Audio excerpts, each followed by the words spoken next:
Hello students, आज हम वार्षिक परीक्षा 2022 के संबंध में चर्चा कर रहे हैं। माध्यमिक शिक्षा मंडल में 2022 में पूर्णांक जो है वो हर प्रश्न पत्र का 80 नंबर का है। हाई स्कूल परीक्षा में जब आप परीक्षा में बैठेंगे तो आपको यह जान लेना आवश्यक है कि 80 नंबर में से 32 नंबर के ऑब्जेक्टिव आपसे पूछे जा रहे हैं। वस्तुनिष्ठ प्रश्न, रिक्त स्थान, जोड़ियां, सही विकल्प, इस प्रकार से सत्य असत्य आदि के रूप में आपसे 32 नंबर के क्वेश्चन पूछे जा रहे हैं। बहुत स्कोरिंग नंबर है ये। आप अगर मेरिट में आना चाहते हैं, डिस्टिंक्शन लाना चाहते हैं या पास होने की तैयारी कर रहे हैं, किसी भी स्थिति में इन 32 नंबर का रोल बहुत महत्वपूर्ण होने वाला है। ऑब्जेक्टिव में आपके एक्यूरेसी अगर 100% है तो आपको पूरे नंबर प्राप्त होते हैं, इसलिए इसको देख लेना आवश्यक है। हम वस्तुनिष्ठ के बाद रिक्त स्थानों के बारे में चर्चा करेंगे। तो रिक्त स्थानों में देखिए, प्रत्येक भाज्य संख्या को संख्याओं के गुणनफल के रूप में व्यक्त किया जा सकता है।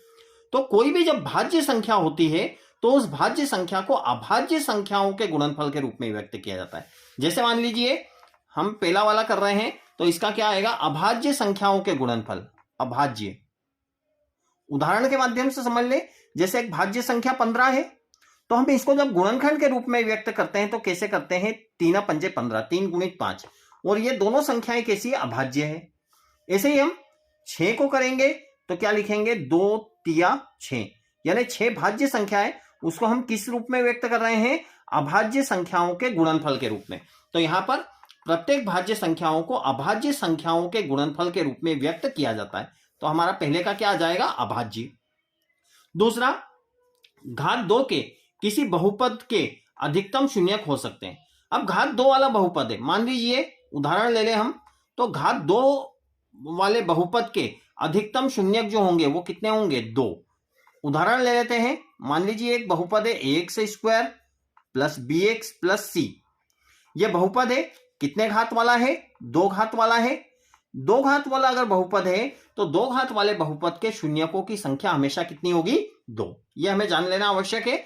तो इसलिए ध्यान रखें, 2 घात वाले बहुपद के शून्यकों की संख्या 2 होगी। अगला, द्विघात समीकरण के विविक्तीकर का सूत्र। अब विविक्तीकर का सूत्र जो है वो ध्यान रखिए आप, हम वर्ग समीकरण में पढ़ चुके हैं। विविक्तीकर d बराबर होता है b स्क्वायर माइनस 4ac। यहां पर एक चीज और ध्यान रख लेना आवश्यक है, वर्ग समीकरण का मानक रूप, यह भी पूछा जाता है। वर्ग समीकरण का मानक रूप, वर्ग समीकरण का मानक रूप क्या होता है, ax square plus bx plus c बराबर 0। आप सोचेंगे कि ये तो इसी प्रकार से ax square plus bx plus c, लेकिन ध्यान रखिए जहां पर समीकरण शब्द आएगा वहां पर बराबर 0 होगा। बहुपद में बराबर 0 नहीं आएगा, लेकिन हम जब समीकरण की बात कर रहे हैं तो समीकरण में क्या आएगा, बराबर 0 आएगा। तो ध्यान रखिए, विविक्तीकर यहां पर हमसे पूछा गया था, तो विविक्तीकर का सूत्र d बराबर क्या होता है, b स्क्वायर माइनस 4ac। और विविक्तीकर के साथ एक और चीज यहां पर समझ लेना आवश्यक है, वर्ग समीकरण का मानक रूप क्या रहेगा, ax square plus bx plus c बराबर 0। अगला देखिए चौथा, यदि किसी समांतर श्रेणी का nवां पद 3 प्लस 2n हो तो श्रेणी का प्रथम पद क्या होगा। आप देख लीजिए, यह हमें दे रखा है कि श्रेणी का nवां पद हमको दे रखा है 3 प्लस 2n। तो आप वो बोल रहे हैं, हमें वो बोल रहे हैं कि nवां पद 3 प्लस 2n है तो श्रेणी का प्रथम पद क्या होगा। तो यहां पर हम पदों की संख्या जो n है, यहां पर पदों की संख्या जो n है, उस n की जगह हम कितनी वैल्यू रख देते हैं, 1 रख देते हैं। प्रथम पद ज्ञात करना है तो प्रथम पद ज्ञात करने के लिए हम n जो है उस n की वैल्यू कितनी रख देंगे, 1। इसको हल कर लेते हैं तो 3 प्लस 2 गुणित n का मान हम रख देंगे 1। इसको हल करेंगे तो 3 प्लस 2 एकम 2, 2 का 1 में गुणा करते हैं तो 3 और 2 कितना हो जाएगा, 5। तो इस प्रकार से हमें यह कितना प्राप्त होता है, 5। तो पहला पद हमें प्राप्त होगा कितना, 5। ये चौथे क्वेश्चन में। अगला देख लीजिए, 2 समान कोणिक त्रिभुजों में उनकी संगत भुजाओं का अनुपात सदैव। अब एक चीज यहां पर ध्यान रख लीजिए, वो शब्द क्या बोल रहा है, समान कोणिक त्रिभुज। समान कोणिक त्रिभुज का तात्पर्य क्या है, मैं ये 5वें ऑब्जेक्टिव की बात कर रहा हूं। 5वां ऑब्जेक्टिव देखें, समान कोणिक त्रिभुज क्या है। मान लीजिए एक त्रिभुज ये है और एक त्रिभुज ये है। इसका ऊपर का कोण 30 डिग्री, इसका भी ऊपर का कोण 30 डिग्री, इसका ये वाला कोण 70 डिग्री, इसका भी ये वाला कोण 70 डिग्री, और इसका ये कोण 80 डिग्री, और इसका भी ये वाला कोण 80 डिग्री। ये हमारे कोण है, ये हम इसको अंदर लिख लेते हैं, यहां पर स्पेस हमारे पास है इसलिए। समान कोणिक त्रिभुज की बात करी है। समान कोणिक यानी इसका शीर्ष कोण 30 है, इसका भी 30 है, इसका 70 है, इसका भी 70 है, इसका 80 है, इसका भी 80 है। समान कोणिक दो त्रिभुजों की बात कर रहे हैं हम।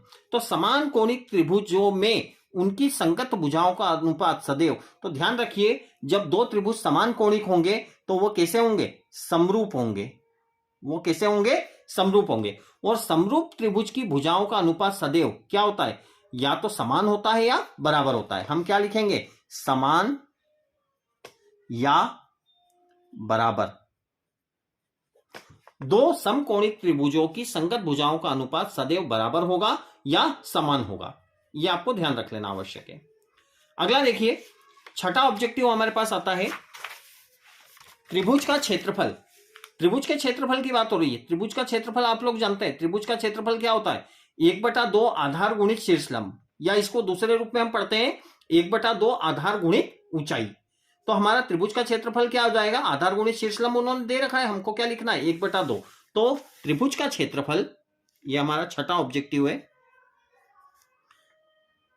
त्रिभुज का क्षेत्रफल बराबर 1/2 आधार गुणित शीर्षलंब, आधार गुणित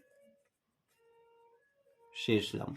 यह हमने यहां पर क्या किया कि केवल इसके आधार गुणित शीर्षलंब के आगे कितना लगा दिया? 1/2। तो यह हमें ध्यान रख लेना आवश्यक है कि यहां पर कितना आएगा? 1/2।